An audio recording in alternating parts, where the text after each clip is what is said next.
Bismillahirrahmanirrahim. Assalamualaikum warahmatullahi wabarakatuh. Perkenalkan, kami dari kelompok 7 dari Tadris Matematika 4B.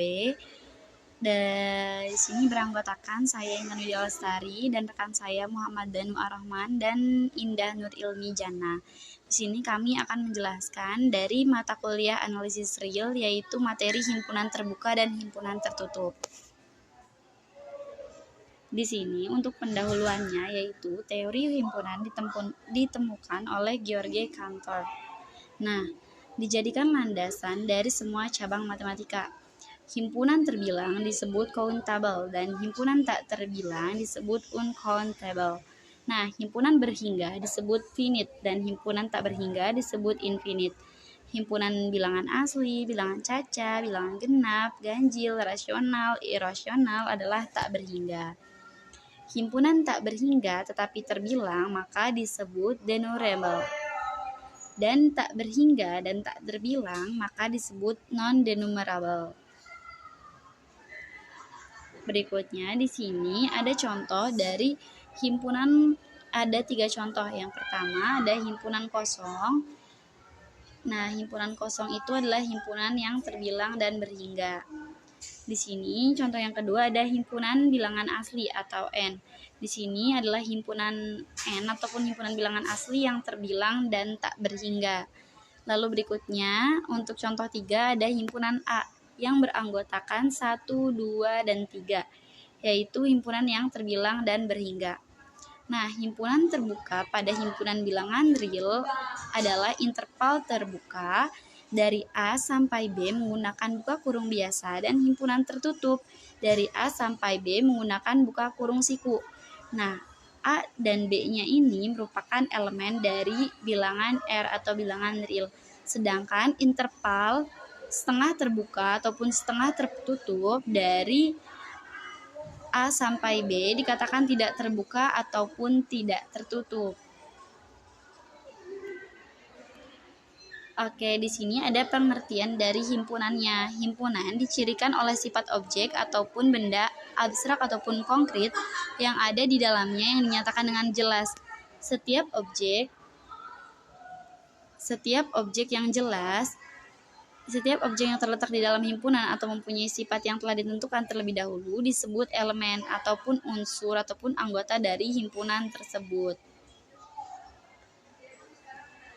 Nah, berikutnya di sini ada definisi 8.1. Yang pertama ada himpunan terbuka di R. Nah, G subset R dikatakan himpunan terbuka di R jika untuk setiap X elemen dari himpunan G terdapat lingkungan persekitaran V epsilon X sedemikian sehingga V epsilon X yaitu subset dari himpunan G. Nah, yang kedua ada himpunan tertutup di R. Nah, untuk himpunan tertutup di R apabila ada F subset R dikatakan tertutup di R jika komplement F atau bisa F pangkat C terbuka di R ataupun F komplement ya. Nah, definisi di atas setara dengan G himpunan R dikatakan himpunan terbuka jika untuk setiap X elemen G ada epsilon X lebih dari 0 sedemikian sehingga persekitaran dari X min epsilon X sampai X plus epsilon X merupakan subset dari F subset R dikatakan himpunan tertutup jika untuk setiap Y bukan elemen F terdapat epsilon Y buka kurung 0 sedemikian sehingga F irisan persekitaran dari Y kurangi epsilon Y sampai Y plus epsilon Y sama dengan himpunan kosong. Nah, di sini ada contoh 1 yaitu misalkan G sama dengan buka kurung kurawal X elemen R dari 0 lebih kecil dari X dan lebih kecil dari 1 ataupun 0 sampai 1. selidiki apakah G merupakan himpunan terbuka atau himpunan tertutup. Nah, untuk penyelesaiannya ataupun pembahasannya akan dijelaskan oleh rekan saya, yaitu Muhammad Danu Ar-Rahman. Terima kasih. Oke, selanjutnya di sini kita akan melakukan penyelesaian terkait contoh 1. Jadi untuk contoh 1 yaitu tadi misalkan himpunan G, di mana himpunannya yaitu ada X, elemen bilangan real, sedemikian sehingga X lebih dari 0 dan X kurang dari 1. Di sini kita disuruh selidiki himpunan G ini adalah himpunan terbuka atau himpunan tertutup. Sebenarnya sudah diketahui bahwa G ini merupakan himpunan terbuka. Karena kenapa? Karena di sini kita himpunannya itu berada di antara dari intervalnya gitu, di dalamnya. Tidak ada tanda sama dengan di definisi atau soal yang ada gitu. Yang X lebih dari 0 dan X kurang dari 1. Oke, di sini langkah pertamanya, misalkan sembarang X, kita ambil sembarang X, elemen himpunan G, di mana X-nya itu juga elemen dari interval 0 sampai 1. Lalu kemudian kita pilih epsilon X-nya, itu sama dengan, kita ambil nilai epsilonnya itu dari nilai minimum dari X ke 0 dan X ke 1. Maka didapat di sini minimumnya yaitu ada 2, yaitu X dikurangi 0 per 2 dan 1 dikurangi X per 2. Lalu kita ambil salah satunya. Di sini kita ambil yang sisi kirinya terlebih dahulu. Jadi jika epsilon X sama dengan X per 2, maka di sini kita juga hitung untuk rumus persekitarannya. Ini kita hitung dulu bagian sisi kirinya, maka X kurang dari kurang epsilon X sama dengan X kurang X per 2 sama dengan X per 2 lebih dari 0. Kemudian di sini karena yang tadi kita hitung adalah jika epsilon X sama dengan X per 2, maka di sini X per 2 kurang dari 1 kurangi X per 2. Maka kita misalkan atau kita bentuk lain, itu sama dengan X lebih dari 0 kurangi atau X kurang dari 1 per 2. Maka untuk bagian sisi kanannya, X ditambah epsilon X itu sama dengan X ditambah X per 2 sama dengan 3 per 2X, di mana 3 per 2X ini kurang dari 3 per 2 dikali 1 per 2 yang sama dengan 3 per 4, di mana 3 per 4 ini kurang dari 1. Maka dari pernyataan 1 dan 2, ini diperoleh dari rumus persekitarannya, yaitu yang tadi hasilnya adalah X per 2 dan juga 3X per 2, itu didapatkan bahwa rumus persekitarannya adalah subset dari interval 0 sampai 1.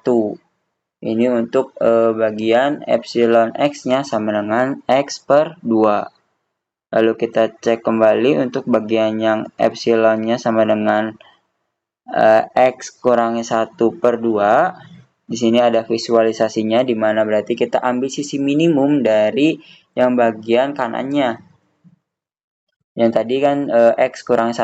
Nah, di sini kita ambil sisi minimumnya. Jadi maka karena kita di sini epsilonnya sama dengan 1 kurangi X per 2, di sini jadi 1 kurangi X per 2 itu kurang dari X per 2. Atau kita buat lagi seperti tadi, hitung-hitungannya seperti tadi, di mana jadinya X-nya itu lebih dari 1 per 2. Dan di mana kita juga kan tadi disesuai sama soal bahwa intervalnya itu 0 sampai 1. Jadi kita nggak boleh walaupun memang X-nya lebih dari 1/2, tapi tidak boleh lebih dari 1, atau di sini berarti X-nya kurang dari 1.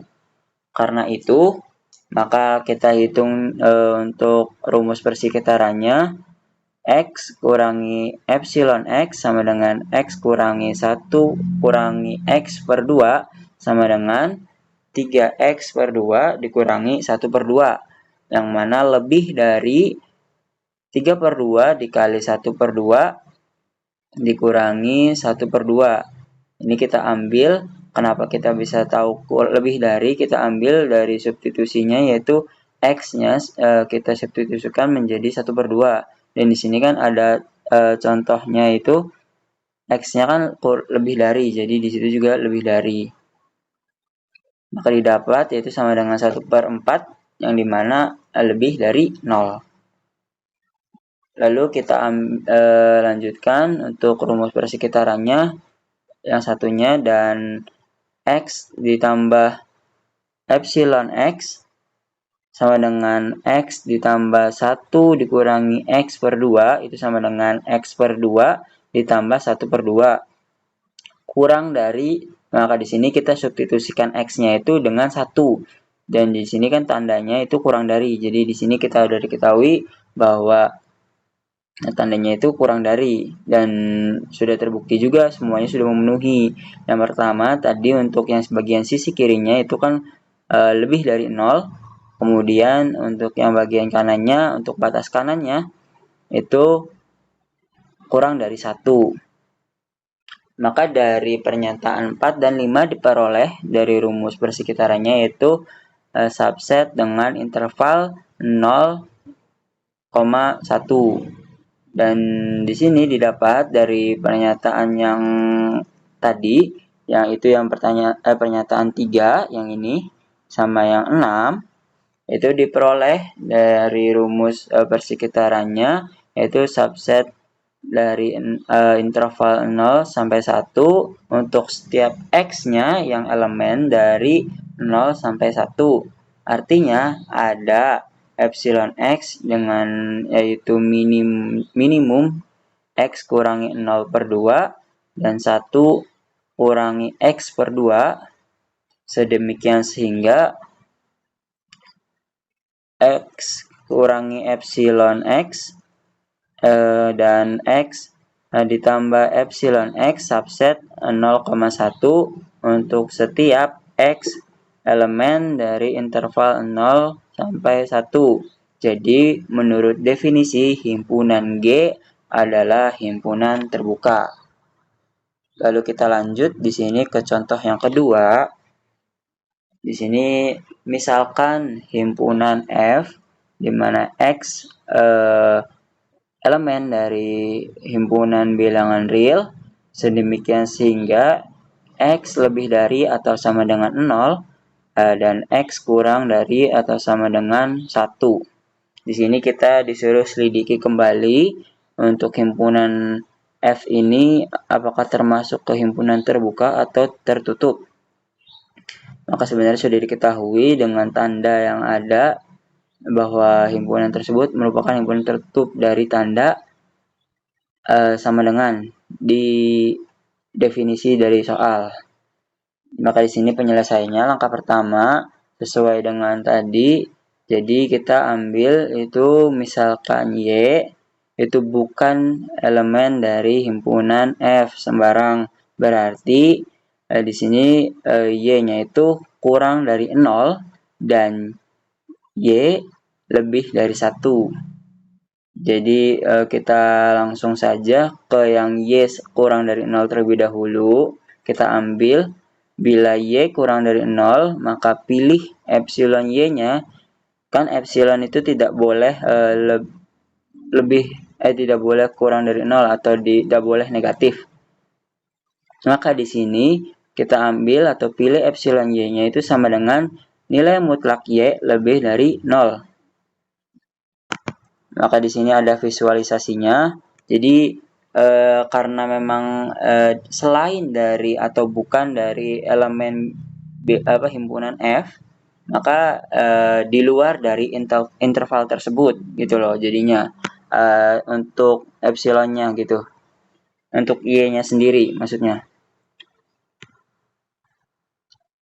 Maka di sini didapat kita buat irisan dengan intervalnya. Jadi interval tertutup tadi 0 sampai 1 irisan dengan rumus persekitaran itu sama dengan himpunan kosong.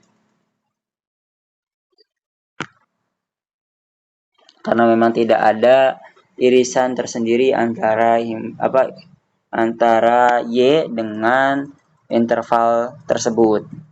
Dan jika kita ambil lagi yang kedua yaitu Y lebih dari 1, maka di sini kita jadikan 0 kembali, lebih dari 0 kembali. Maka dari kedua ruasnya kita bisa tambahkan negatif 1. Maka didapat di sini untuk epsilon Y-nya sendiri sama dengan Y dikurangi 1 itu lebih dari 0.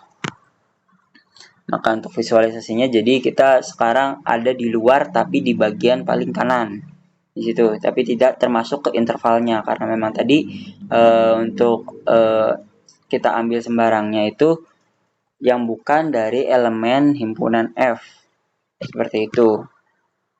Maka di sini kita bisa buat irisannya yaitu interval tertutup 0,1 irisan dengan rumus persekitarannya tadi itu kita hitung. Berarti tadi kan epsilon Y-nya itu sama dengan Y dikurangi 1 kan. Maka didapat di sini ketika kita operasikan didapat yaitu untuk rumus persekitarannya atau persekitarannya itu 1 sampai dengan 2Y kurang 1. Maka irisannya tetap yaitu irisannya adalah himpunan kosong karena memang tidak ada irisan tersendiri dari intervalnya gitu.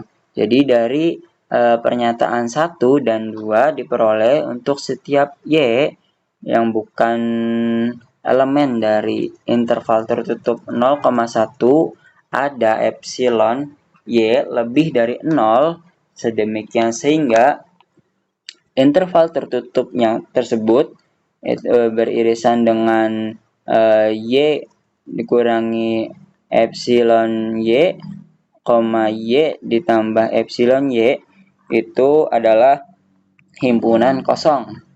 Jadi menurut definisi di sini himpunan F itu adalah himpunan tertutup. Oke, kita lanjut ke contoh yang ketiga.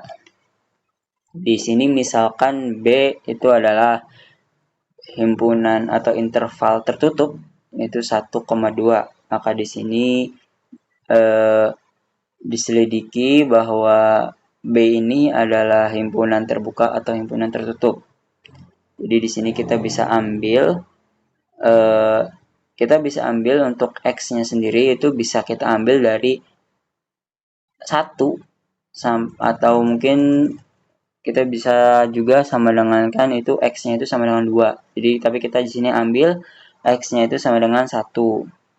Maka di sini untuk setiap epsilon lebih dari 0 maka ada V epsilon sama dengan 1 sama dengan di sini berarti kita coba untuk hitung dengan rumus persekitaran itu tidak subset dengan B dan itu karena di sini untuk batas kirinya itu yang tadi yang 1 kurangi epsilon itu bukan elemen dari himpunan B.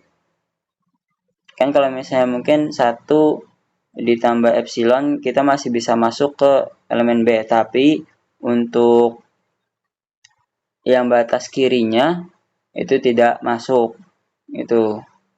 Maka ditunjukkan bahwa komplement B sama dengan negatif tak hingga 1 gabungan dengan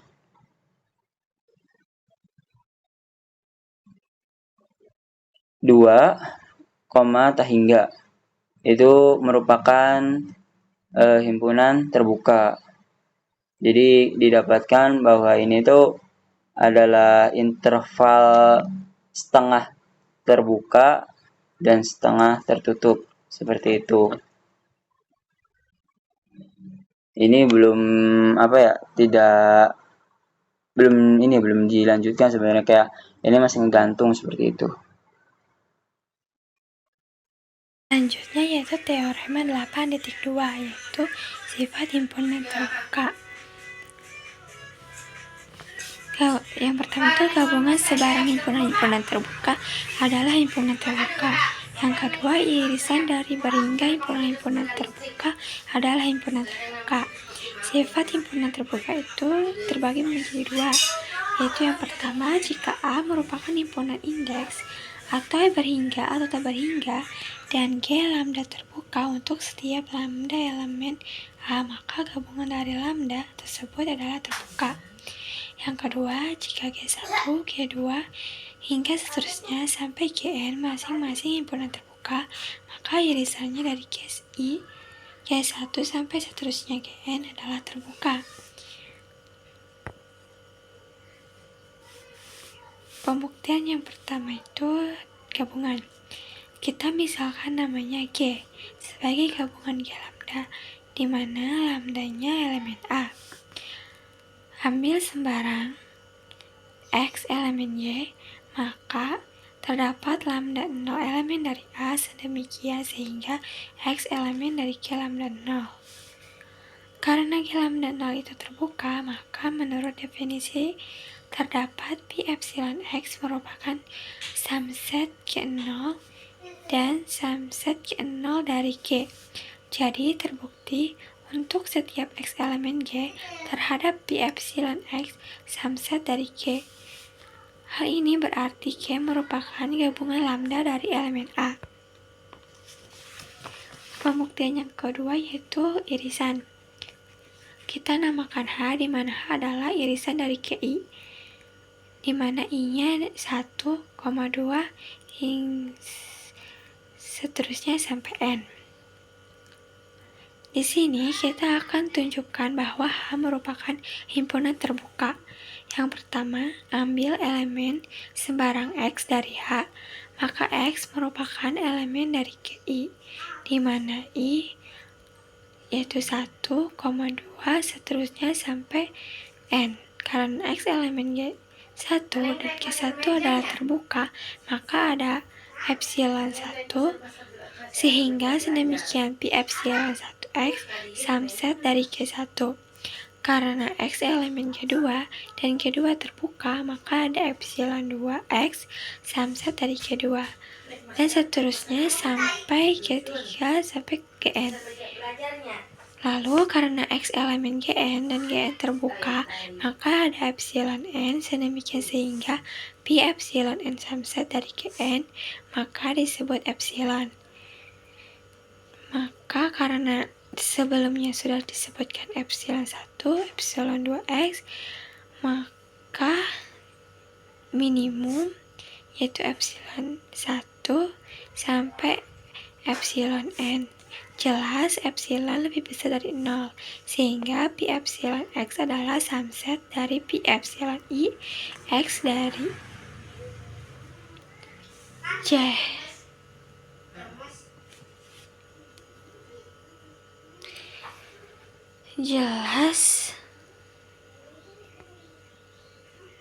Jelas epsilon sehingga disebut epsilon minimum E1, E2 sehingga seterusnya hingga epsilon n. Jelas epsilon lebih besar dari 0, maka pi epsilon x subset dari epsilon maka subset pi epsilon ix dan subset dari GI untuk setiap I-nya itu 1, 2, seterusnya sampai N. Akibatnya pi epsilon x merupakan subset dari H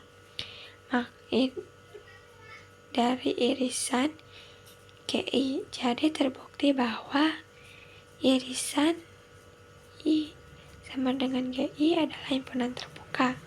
Selanjutnya itu akibat 8.3, di mana yang pertama gabungan sebarang himpunan-himpunan tertutup adalah himpunan tertutup, dan irisan berhingga himpunan-himpunan tertutup adalah himpunan tertutup.